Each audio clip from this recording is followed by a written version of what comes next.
Bien chers frères et sœurs, chers téléspectateurs, bonsoir et bienvenue dans votre émission En marche vers Pâques. Nous sommes au jeudi saint qui célèbre généralement dans la matinée la messe chrismale.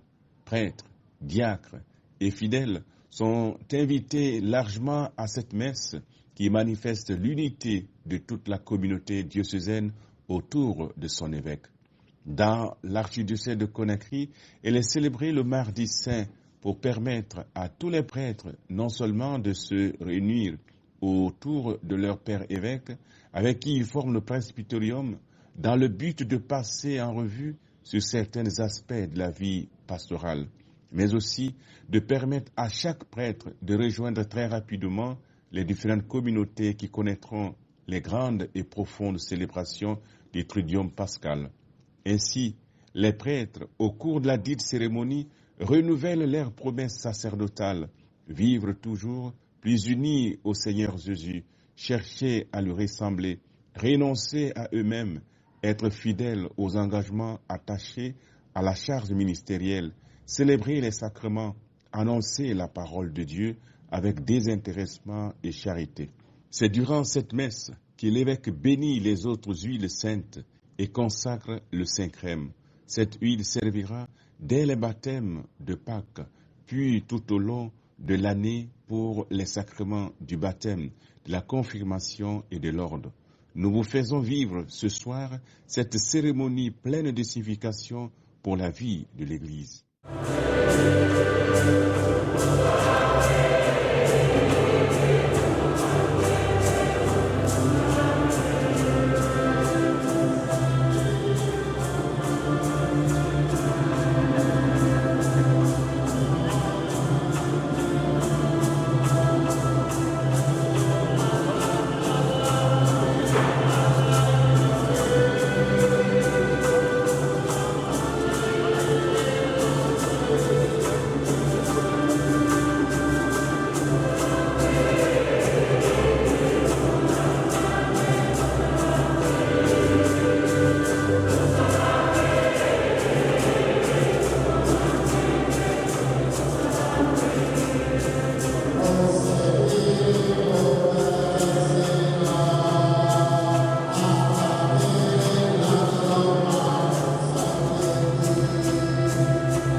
En ce temps-là, Jésus vint à Nazareth où il avait été élevé.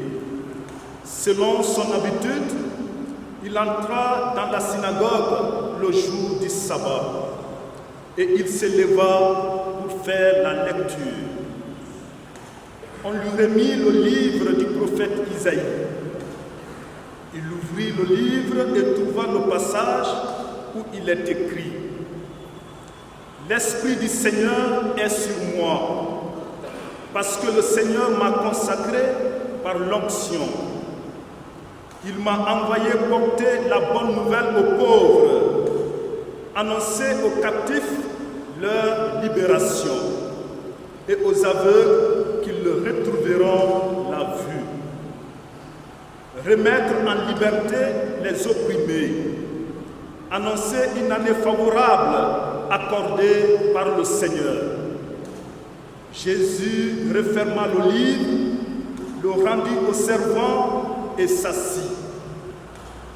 Tous dans la synagogue avaient les yeux fixés sur lui. Alors il se mit à leur dire: Aujourd'hui s'accomplit ce passage de l'Écriture que vous venez d'entendre.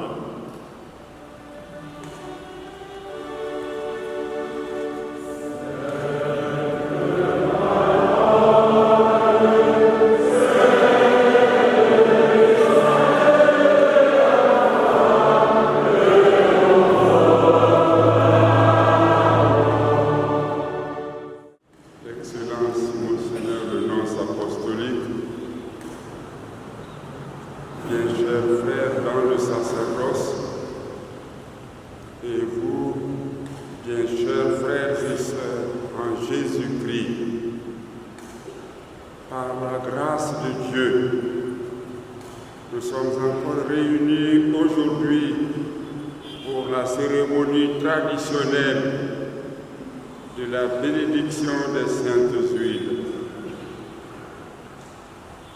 Cette cérémonie traditionnelle nous relie à l'onction que Jésus lui-même a reçue. Comme nous l'avons entendu tout à l'heure dans l'Évangile, l'Esprit du Seigneur est sur moi, parce que le Seigneur m'a consacré par l'onction. Il m'a envoyé porter la bonne nouvelle aux pauvres, annoncer aux captifs leur libération et aux aveugles qu'ils retrouveront la vue, remettre en liberté les opprimés, annoncer une année favorable accordée par le Seigneur.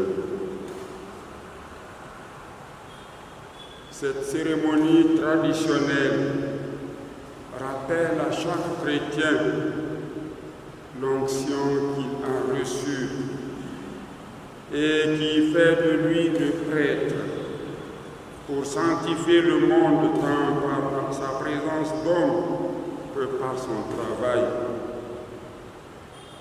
Quant à nous, prêtres, cette cérémonie traditionnelle nous rappelle l'onction que nous avons reçue à la suite de Jésus-Christ et qui nous jette sur les routes du monde. L'onction que nous avons reçue le jour de notre ordination sacerdotale. L'onction qui fait de nous des messagers que Dieu envoie à tout homme, spécialement aux déshérités, aux malades, aux pauvres, à tous ceux qui souffrent, à tous ceux qui n'ont pas de voix et qui peuplent nos quartiers et nos villages, à tous ceux qui croupissent dans l'angoisse, la honte et l'insécurité, à tous ceux qui tendent la main dans l'espoir de croiser sur leur route un bon samaritain. C'est à tous ceux-là que le Seigneur nous envoie, particulièrement en cette année où nous avons commencé notre préparation spirituelle en vue de la célébration des 150 ans de notre Église. Cette mission que le Seigneur nous confie est une mission d'une importance capitale. Heureusement qu'il ne nous envoie pas seuls. Nous avons la chance de constituer un presbytérium pour accomplir cette mission. Parce que tous les prêtres, en union avec les évêques, participent à l'unique sacerdoce et à l'unique ministère du Christ. D'où cette recommandation du Concile Vatican II. L'union des prêtres avec les évêques est une exigence particulière de notre temps. À l'époque où nous sommes, bien des raisons font que les initiatives apostoliques doivent non seulement prendre des formes multiples, mais encore dépasser les limites d'une paroisse ou d'un diocèse. Aucun prêtre n'est donc en mesure d'accomplir toute sa mission isolément et comme individuellement. Il ne peut se passer d'unir ses forces à celles des autres prêtres sous la conduite des chefs de l'Église.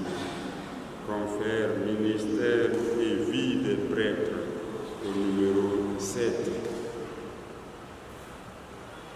L'évêque et son presbytérium ont donc la responsabilité commune de donner au monde l'image vraie de l'Église. Évêques et prêtres sont solidaires dans le presbytérium sur le modèle de Jésus et le collège des apôtres. Il ne fait aucun doute que Jésus pouvait réaliser tout seul, s'il le désirait, toute l'économie du salut des hommes, ses frères. Mais il a voulu s'adjoindre des hommes avec lesquels il partagerait en quelque sorte la responsabilité trinitaire. Il les a choisis après une longue retraite de 40 jours, de 40 nuits, de longtemps de prière et de jeûne. Ce choix est comme un mariage avec ses disciples. Et ce choix devait engager toute la vie de Jésus. Il le savait, il s'y est préparé. Il a lié son existence terrestre à celle de ses apôtres. À la suite de Jésus, l'évêque et son presbyterium choisissent minutieusement ceux qui doivent être ordonnés diacres en vue du presbytérat.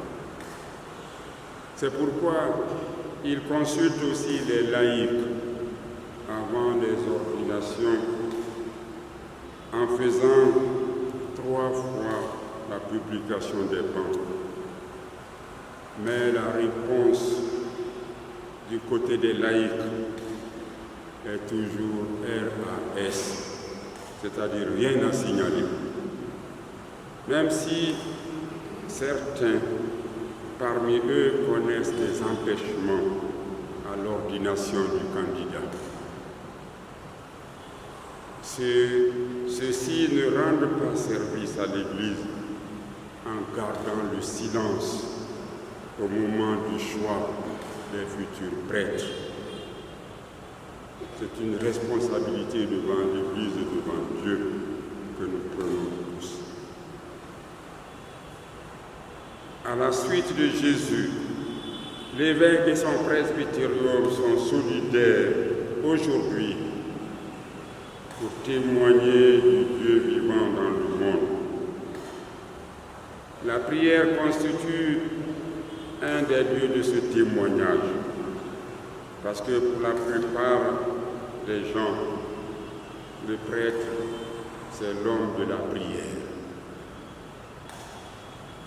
Dans une de ses lettres adressée aux prêtres le jeudi saint, le pape Saint Jean-Paul II a écrit « Le prêtre est le maître de la prière et les fidèles peuvent légitimement lui adresser la même demande que celle que les disciples firent un jour à Jésus. Apprends-nous à prier. J'exhorte, poursuit le pape, j'exhorte tout prêtre à accomplir avec confiance et courage son devoir de guider la communauté vers l'authentique prière chrétienne. C'est là une tâche qui ne lui est pas permis de délaisser, même si les difficultés provenant de la mentalité sécularisée peuvent la lui rendre parfois très pénible. Fin de citation. Rendre le témoignage collectif de la prière. Tel est le défi que nous avons à relever aujourd'hui, chers frères dans le sacerdoce. J'invite donc notre Assemblée à prier particulièrement pour nous les prêtres, pour que nous soyons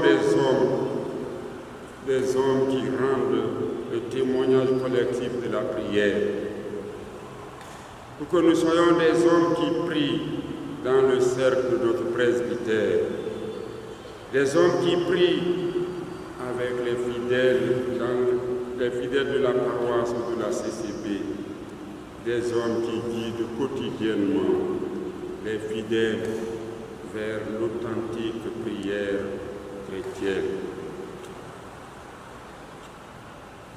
Prêtres, n'oublions jamais que nous avons reçu l'onction du Seigneur pour être des hommes de prière. Prêtres, n'oublions jamais que ceux qui nous voient voudraient pouvoir nous dire, comme les disciples à Jésus, « Père, apprends-nous à prier. Père, apprends-nous à prier. » N'oublions jamais aussi que nous pourrons devenir les modèles du troupeau si nous sommes fidèles à la prière officielle du bréviaire, célébrée chaque jour. Si nous célébrons chaque jour l'Eucharistie, si nous donnons du temps à l'adoration du Saint-Sacrement, comme Moïse qui se rendait chaque jour dans la tente de la rencontre, si nous donnons temps à la méditation quotidienne. Un presbytérium qui brille est un presbytérium fort, facilement uni dans la charité du Seigneur. Chers frères dans le sacerdoce, par notre unité dans la charité, par notre prière fervente, par notre sérénité, soyons comme Jésus, les prophètes pour un monde nouveau. Nous avons reçu l'onction du Seigneur pour être témoins de l'amour réciproque. Témoins de l'amour réciproque. Aimez-vous les uns les autres. Aimez-vous comme je vous ai aimé. Et si reconnaissons qu'être témoins de l'amour réciproque constitue le défi collectif que nous avons à relever aujourd'hui, si Satan est divisé contre lui-même, comment son empire peut-il durer? Demandait Jésus à ses contemporains incrédules. Ainsi, un clergé diocésain frappé par les dissensions internes peut-il avoir un avenir radieux? Un clergé diocésain en harmonie avec son pasteur, c'est-à-dire son évêque, offre un spectacle réjouissant pour le peuple de Dieu et pour les intéressés eux-mêmes. Oui, comme dit le psalmiste, il est bon, il est doux pour des frères de vivre ensemble et d'être unis. Psaume 132, verset 1. En célébrant ce soir la messe chrismale, chers frères dans le sacerdoce, pensons particulièrement au défi collectif de la prière et au défi collectif de l'amour réciproque. Deux défis que nous devons relever. Parce qu'aujourd'hui, l'évêque entouré de ses prêtres pour la messe chrismale manifeste la prière et l'unité de son presbytérium avec lui. Demandons au Seigneur la grâce qui nous permettra de relever les deux défis de la prière et de l'amour. Pâques est au bout de notre marche du carême. Pâques n'est plus loin. Puisque nous venons d'entrer dans la semaine sainte, Pâques, c'est le passage de la mort à la vie, de la tristesse à la joie de l'Alléluia. Confions-nous de nouveau à Marie, notre mère, selon le testament de Jésus prononcé sur la croix. Marie est toujours présente au milieu des disciples de Jésus. Elle est toujours attentive à nos besoins. Chers religieux, chères religieuses et chers laïcs, qui êtes venus nombreux ce soir accompagner vos prêtres, soutenez-les de votre amitié et de votre collaboration fraternelle. Soyez plus que jamais solidaires avec vos prêtres. Que le Seigneur Jésus, prêtre par excellence, nous aide à marcher tous les jours vers la sainteté pour sa plus grande gloire et pour le salut de l'homme. Amen. En cet anniversaire du jour où le Christ fit participer ses apôtres, et chacun d'entre nous à son sacerdoce, tous les jours, de rencontrer et le peuple saint de Dieu, renouveler les engagements que vous avez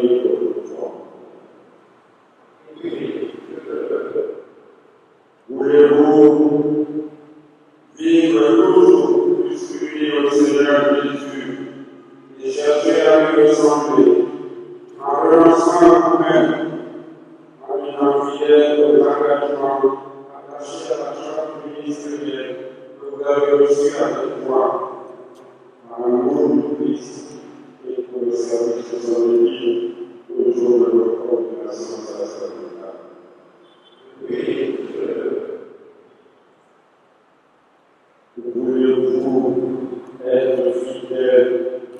Voulez-vous être fidèles indépendants des mystères de Dieu par la Sainte Eucharistie et les autres célébrations liturgiques et assumer fidèlement la charge sainte de l'enseignement à la suite du Christ, notre tête et notre pasteur, avec désintéressement et les soucis des âmes.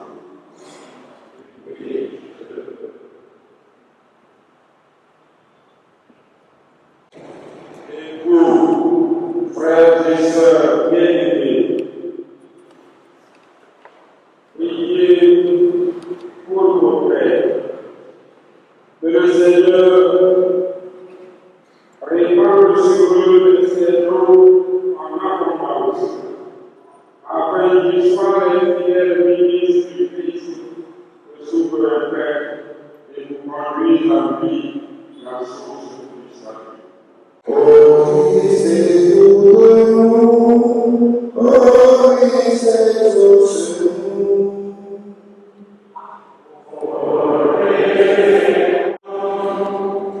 Priez aussi pour moi, votre évêque, que je sois fidèle à la charge apostolique qui m'a été confiée, malgré ma faiblesse. Que je répète parmi vous une image fidèle et toujours plus en fait du Christ, frère, bon pasteur, maître et serviteur de Christ. Que lui-même nous conduise, pasteur et de vie, jusqu'à la vie éternelle. Amen. L'évêque va bénir les saintes huiles et consacrer les saints crèmes. Les prêtres se serviront de ces huiles pour conférer les sacrements au peuple de Dieu. L'huile des catéchumènes donne la force de Dieu à ceux qui vont être baptisés pour les aider à lutter contre le mal. L'huile des malades donne le soulagement de l'Esprit Saint pour les sauver et les relever. Enfin, le Saint Crème. Les prêtres s'associent à l'évêque pour le consacrer. Il sera utilisé pour les consécrations, au baptême, à la confirmation, au sommet de la tête du nouvel évêque, dans les paumes du nouveau prêtre. Lors de la dédicace des églises, il est répandu sur les tables d'autel et sur les croix de consécration. Il est le symbole de la descente du Saint-Esprit qui pénètre les hommes et les configure au Christ, prêtre, prophète et roi. Dieu, Père de toute miséricorde, vous a donné dans la personne de son Fils unique le modèle de la charité. Il vous aide à recevoir dans le service de Dieu et des hommes le don incomparable de sa bénédiction, car il nous aime pour les siècles des siècles. Dans la foi, vous le savez, par la mort que le Christ a subi en tout temps, vous pouvez échapper à la mort éternelle, puisque vous obtenez de lui la grâce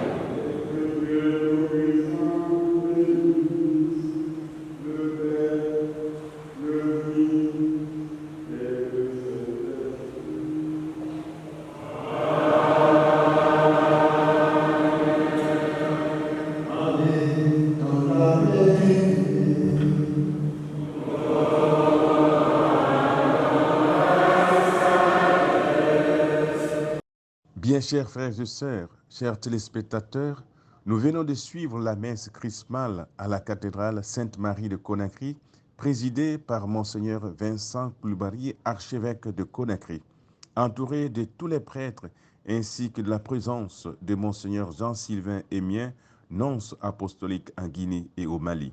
Cette messe donne l'occasion de prier de manière intense pour les prêtres afin qu'ils demeurent fidèles à leur engagement au service de l'Église. Tout en leur souhaitant bonne fête du sacerdoce, nous prions pour la fécondité de leur mission. À vous tous, l'équipe de la Voix de l'Évangile vous souhaite également un très bon temps de triomphe pascal. Puisse Dieu nous permettre de vivre profondément pendant ces 3 jours la passion, la mort et la résurrection de notre Seigneur Jésus-Christ. Amen. Bonne montée toujours vers Pâques.